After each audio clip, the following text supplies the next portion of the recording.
এই রান্নাটা কি আপনাদের সিগনেচার ডিশ? হ্যাঁ স্যার, বাঘমুন্ডি পাঠা আমাদের সিগনেচার ডিশ।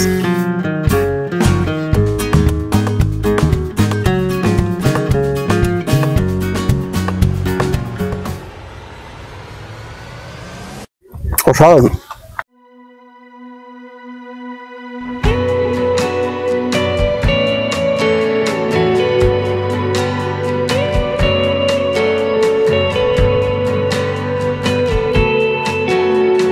নমস্কার, আমি অনিলভ চট্টোপাধ্যায়, হ্যাংলা হেসেলে আপনাদের সবাইকে স্বাগত।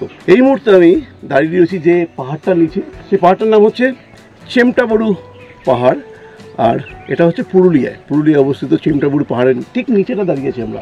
এবং এই যে রাস্তাটা দেখলেন, যে অসাধারণ রাস্তা, এবং এইখানটা এসে এত ভালো লাগছিল যে গাড়িটা না দাঁড় করিয়ে পারলাম না। এবং আমরা চলেছি এই মুহূর্তে খয়রাবেড়া ইকো অ্যাডভেঞ্চার রিসোর্টের দিকে। কলকাতার অত্যন্ত পরিচিত মানুষ, আমাদের বিনোদন দুনিয়ার অত্যন্ত পরিচিত মানুষ, প্রিয়া সিনেমা হলের যিনি কর্ণধার অরিজিৎ দত্ত, আমাদের সবার প্রিয় দাদুলদার, তার এখানে একটা রিসোর্ট রয়েছে যার নাম হচ্ছে খয়রাবেড়া ইকো অ্যাডভেঞ্চার রিসোর্ট। এবং শুধুমাত্র পুরুলিয়ায় আসা মানে তো শুধুমাত্র প্রকৃতি নয়, হ্যাংলা যখন এসছে, সুতরাং এখানকার যে খাবারটা সেটাও কিন্তু এক্সপ্লোর করবো আমরা। খয়রাবেড়াতে আমাদের জন্য কী খাবার অপেক্ষা করছে এবং কী কী নতুন নতুন ডিশ তৈরি হচ্ছে, কী কী তার মেনু, সব জানতে আমার সঙ্গে আপনাদের যেতে হবে খয়রাবেড়া ইকো অ্যাডভেঞ্চার রিসোর্টে। চলুন যাওয়া যাক।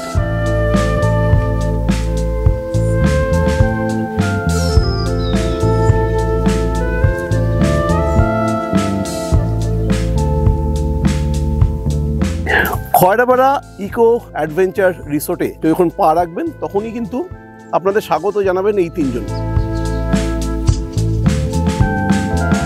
এর সঙ্গে এই চারপাশটা আপনি যদি তাকান, ওই দিকটা দেখতে পাবেন হচ্ছে ওইদিকে চাইনিজ মুরগি, এগুলোকে বলি, সেটা এখানে ঘুরে বেড়াচ্ছে। এরকম আরও অনেকগুলো রয়েছে, ওখানে ডিম পেড় রয়েছে, কতগুলো চাইনিজ মুরগি। এখানকার স্থানীয় ভাষায় হচ্ছে গিনি ফাউল বলা হয় এখানে। এবং এই জায়গাটা দেখতে পাচ্ছেন, এই যে যেটা বলছিলাম চেমটাবুরু পাহাড়, আর এই দিকটা খয়রাবেড়া ড্যাম, যেটা এই দুটোর মাঝখানে এই রিসোর্টটা ছবির মতন সাজানো। যারা ভাবছেন পুরুলিয়া আসবেন তারা কিন্তু একবার অবশ্যই ঘুরে যাবেন এই রিসোর্ট। এখানে আজকে যে রান্নাটার দেখবো, শিখবো এবং আপনাদের সবাইকে দেখাবো, সেটাও আমরা কিন্তু এরকম জায়গাতেই আমরা কিন্তু শ্যুট করব। ওখানে একটা ছোট্ট জায়গা রয়েছে যেখানটা থেকে আপনি গোটা রেঞ্জটাকে দেখতে পাবেন। ওই দিকটাতে অযোধ্যা রেঞ্জ এবং মাঝখানে হচ্ছে খয়রাবেড়া যে ড্যাম সেটা, এবং এই পাশটা বলছিলাম যে চেমটাবুরু রেঞ্জ। এই তিনটের মাঝে এই যে ছবির মতো সুন্দর একটা জায়গা, সেখানেই কিন্তু আজকের রান্নাটা হবে। এবং এটার রান্নাটার বাকিটা শেফরা বলবেন, এখানকার যারা কারিগর তারা বলবেন, কিন্তু আমরা আপাতত যাব ওখানে যেখানে রান্না হচ্ছে। চলুন আমার সঙ্গে।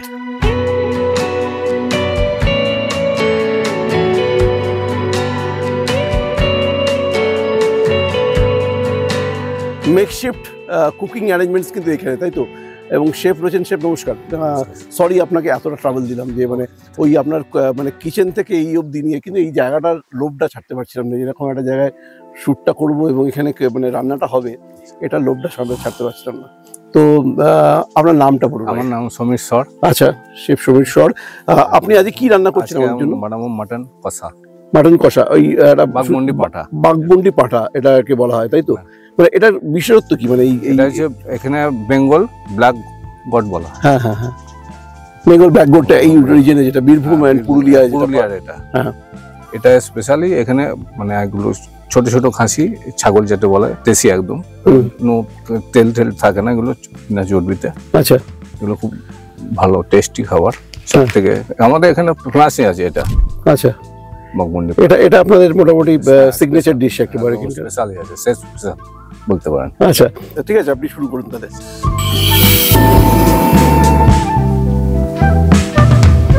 প্রথমে সর্ষের তেল দিচ্ছি আমরা। আপনারা কি এখানে লোকাল ঘানি থেকেই সর্ষের তেল? আমাদের ইয়ে থেকে, আমাদের পোকা থেকে আসছে। আচ্ছা, ওকে। মোটামুটি কত তেল নিচ্ছি আমরা? এটা আমরা 1 কিলো মাংসের উপর, 1 কিলো মাংসের উপর যতখানি তেল লাগছে মোটামুটি।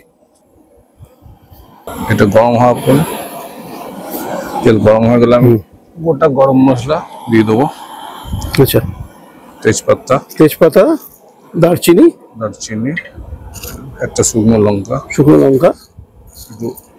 লবঙ্গ এবং এলাচ। এটা আমরা গুঁড়ো করছি না, না গোটা গোটা প্রত্যেকটা দিচ্ছি।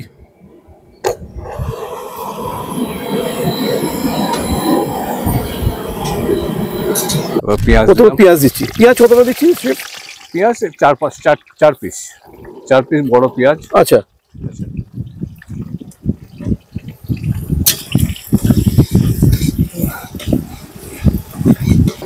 পেঁয়াজটা একটু তাড়াতাড়ি সেদ্ধ হয়ে যাওয়ার জন্য একটু আচ্ছা, এটা কি লবণ দিচ্ছি? লবণ দিয়ে দিলাম হালকা করে।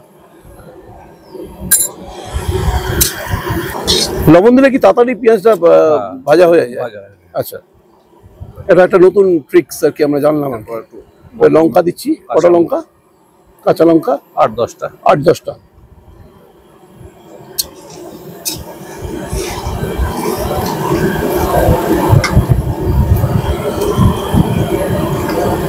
এরপর দিয়ে দেবো টমেটো দিচ্ছি, দেখো পেঁয়াজটা লাল হয়ে গেছে। হ্যাঁ, টমেটো গুলো দিয়ে দেবো। টমেটো গুলো কাটার স্টাইলটা এটা খুব কুচি কুচি নয়, একটু স্লাইস করার মতন, তাড়াতাড়ি মেল্ট হয়ে যায়।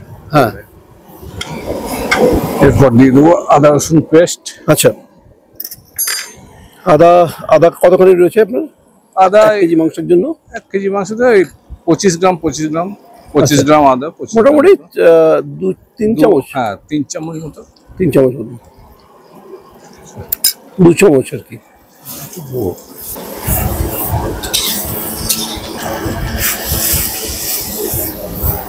প্রত্যেকটা ইনগ্রেডিয়েন্টস দেওয়ার পরে একটু করে কষাতে হচ্ছে পুরোটাই, তাই তো? জিরে পেস্ট এটা কতখানি? এটা ওই 2 চামচ মতো। 2 চামচ মতো।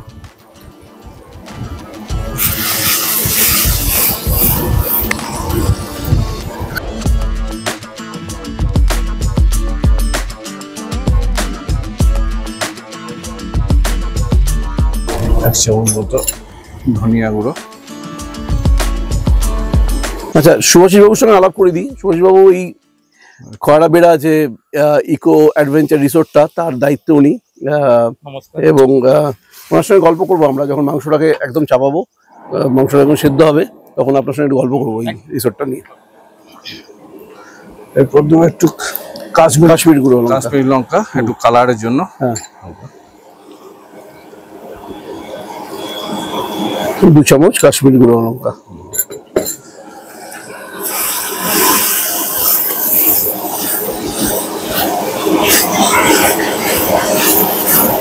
আবার নুন দিচ্ছি আমরা। হ্যাঁ, আবার নুন দেবো। এবার পরিমাণ মতো নুনটা দিতে হবে। এরপর মাটন গুলো এর মধ্যে দিয়ে দেবো। আচ্ছা,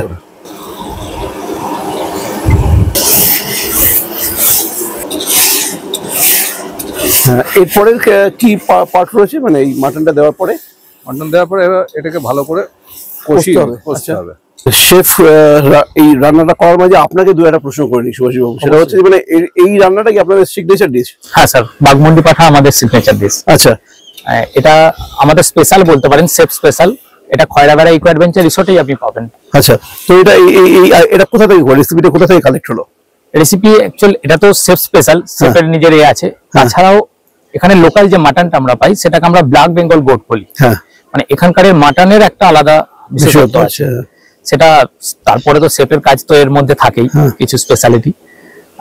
বাঘমুন্ডি পাঠার মধ্যে আপনি এমনি আমরা বেসিক্যালি কোনো জায়গায় হোটেলে রিসোর্টে যেখানেই খাই না কেন, এরকম একটা অয়েলি ভাব একটা থেকেই যায়। খাবার পর হাতের মধ্যে একটা অয়েল বা ডিশটার মধ্যে একটা অয়েলের, সেটা এর মধ্যে আপনি পাবেন না। আচ্ছা, মানে ফ্যাটি ভাবটা নেই বললেই চলে। পাহাড়ি একদম মানে লোকাল মাটন যেটা, আচ্ছা, এটা সেটাই। ডিফারেন্সটা আপনি বুঝতে পারেন? আপনি নিশ্চয়ই আপনি কোথাকার মানুষ? আমি বর্ধমানের। আপনি বর্ধমানের মানুষ?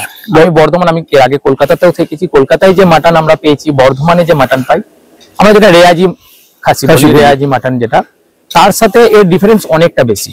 মানে আপনি নিজে খেলেও বুঝতে পারবেন কি মাটনেরই আলাদা একটা টেস্ট আছে। হ্যাঁ, অ্যাকচুয়ালি খুব সফট হয়, মানে খুব সফট। এমনি রান্নাটা তো শেফের কাজ, তাছাড়াও মাটনটার নিজস্ব। তো এরকম ভাবে আপনারা লোকাল রেসিপি আপনারা কালেক্ট করেন? আমাদের বেশ কিছু এরকম সিগনেচার ডিশ আছে যেটা একদমই লোকাল, যেমন অযোধ্যা চিকেন। লোকাল পুরুলিয়ার মোরগ লড়াই তো শুনবেন, মোরগ লড়াই দেখেছেন। ওখানে যে মোরগ লড়াইয়ের মোরগ গুলো হয়, আমরা সেগুলো কালেক্ট করি। আচ্ছা, মানে যেগুলো মোরগ, বড় যে মোরগগুলো আমরা দেখি, টেস্ট টোটালি ডিফারেন্ট। অন্যান্য জায়গায় দেশি মুরগির যে টেস্ট, আর এখানে পাহাড়ি মুরগির যে টেস্ট টোটালি আলাদা। এটা মানে দেশি চিকেন মানেই হার্ড হয়, অতটা হার্ড হবে না, টেস্টও ডিফারেন্স হয়। আচ্ছা, পাওয়া যায় এগুলো কোথা থেকে জোগাড় করেন? এগুলো আমরা লোকাল স্যার পারচেস করতে হয়। আচ্ছা, মানে এগুলো নিজেদের ঘরে খুঁজে দেখে নিতে হয়। তো খয়রাবেড়া মানে ছবির মতো সুন্দর আপনার রিসোর্টে নিয়ে কোনো সম্ভব নেই। বা দাদুল্লাহ সে কোনটা খায়, এটা খায় না অযোধ্যা চিকেন খায়? স্পেশালিটি এটা হচ্ছে দাদুল্লাহর এর স্পেশালিটি। সাথে উনি লাচ্চা পরোটা খুব পছন্দ করেন। লাচ্চা পরোটা মানে এটাকে আপনিও সাজেস্ট করেন পরোটা দিয়ে না ভাত দিয়ে? পরোটা দিয়ে খেতে হবে তাই তো? লাচ্চা পরোটা উইথ বাগমুন্ডি পাঠা হ্যাঁ, মানে আপনার অন্য একটা স্বাদ এনে দেয়। আচ্ছা, এই যে মাটন কষাটা, ওনার রেসিপিও কিছুটা বলতে পারেন উনি, নিজে ওনাকে শেফকে বলে দেন কি এটা এইভাবে হলে ভালো হয়। কোনো সময় হয়তো, সব সময় তো হ্যান্ডমেড একই রকম হয় না, কিছু ডিফারেন্স থাকলে সেটা উনি সাজেস্ট করেন শেফকে ডেকে কি এটা এইভাবে করো তাহলে আর একটু টেস্ট বেটার হবে, এটা এই করো আর একটু টেস্ট ভালো হবে। জীবজন্তু আছে এখানে? বেশ কিছু দেখা যায়, অনেক কিছুই এখনো পর্যন্ত আছে। কিছু কিছু সময় হরিণের ডাক এখনো শোনা যায়, ময়ূরের ডাক তো আপনি সবসময় শুনতে পাবেন। আর তাছাড়াও হায়না এখানে আছে, গ্রামের লোকেদের কাছে শোনা যায় কি ভাল্লুক আছে এখনো। ভাল্লুকটা আমি দেখিনি, খুব বেশি দেখা যায় না, কিন্তু গ্রামের লোকেরা বলে এখনো আছে। এবার এটাকে একটু ঢাকা দিয়ে দিলাম আচ্ছা, সিদ্ধ হওয়ার জন্য। হ্যাঁ হ্যাঁ, কতক্ষণ? আধা ঘন্টা? আচ্ছা, এটা কি স্লো ফ্লেম থাকবে তাই তো? আচ্ছা,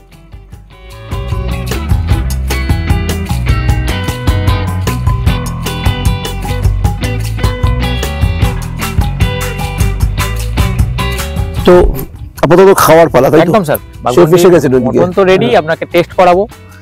শেফ শেফ, নিজে হাতে থ্যাংক নিয়ে ইউ এসেছেন। সো মাচ, আপনি নিজের হাতে এসেছেন নিয়ে এটা আর কি। ভালো, আপনি, আমি রিকোয়েস্ট করবো আপনি একটা পিস আমাকে তুলে দিন। টেস্ট করে দেখুন কেমন লাগে।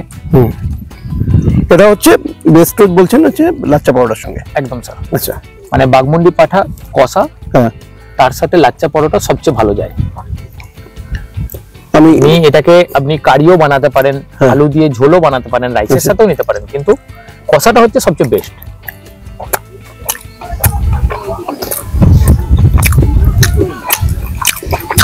অসাধারণ, ভালো লেগেছে, খুব ভালো, খুব ভালো। Thank you. তোমার টেস্ট তো ছেড়ে দিন, ভালো হওয়ারই ছিল। হ্যাঁ, যেভাবে তৈরি হলো দেখলাম, যেভাবে মাংসটা কষানো হলো এতক্ষণ ধরে, সবচেয়ে ইম্পর্টেন্ট হচ্ছে এই যে মাংসের কোয়ালিটিটা। হ্যাঁ, সত্যি আপনারা যেটা আপনাকে যেটা বলছিলেন যেটা বলছিলাম যে ব্ল্যাক বেঙ্গল গোট যেগুলো, তার যে এই যে মাংসের সমস্ত টেক্সচার থেকে আরম্ভ করে একদম কোথাও একটু ফ্যাট নেই। হ্যাঁ, খুব ভালো। শেফ অসাধারণ হয়েছে, থ্যাংক ইউ সো মাচ। নিজস্ব কিছু টেস্ট আছে ওর, Absolutely. নিজস্ব কিছু টেস্ট Absolutely. এর জন্য এতটা, মানে মাটনটা এতটাই ভালো যার কারণে আমরা গেস্টকে পুশ করতে পারি। স্যার আপনি খেয়ে দেখুন, এত নরম, মুখে যাচ্ছে, গলে যাচ্ছে টাইপের একটা ফিলিং। কিন্তু যখনই প্ল্যান করবেন পুরুলিয়ার দিকে, খয়রা বেড়াতে চলে আসবেন। খয়রা বেড়া ইকো অ্যাডভেঞ্চার রিসোর্ট, সেখানে চলে আসবেন এবং এখানকার বাড়তি পাওনা, এরকম একটা ছবির মতন একটা প্রপার্টি, সেটা তো একটা দিক রয়েছেই, আর বাড়তি পাওনা হচ্ছে এই বাঘমুন্ডি পাঠা, এটা কিন্তু মিস করবেন না। তাই আমি ব্যস্ত থাকছি আপাতত বাঘমুন্ডি পাঠার এই যে প্রিপারেশন সেটাকে শেষ করতে। আর আপনারা কিন্তু হ্যান্ডলাইসেল সাবস্ক্রাইব করবেন, আর ভালো লাগলে এই এপিসোডটা ভালো লাগবে তো সবার মধ্যে শেয়ার করে দেবেন। Thank you so much, tata.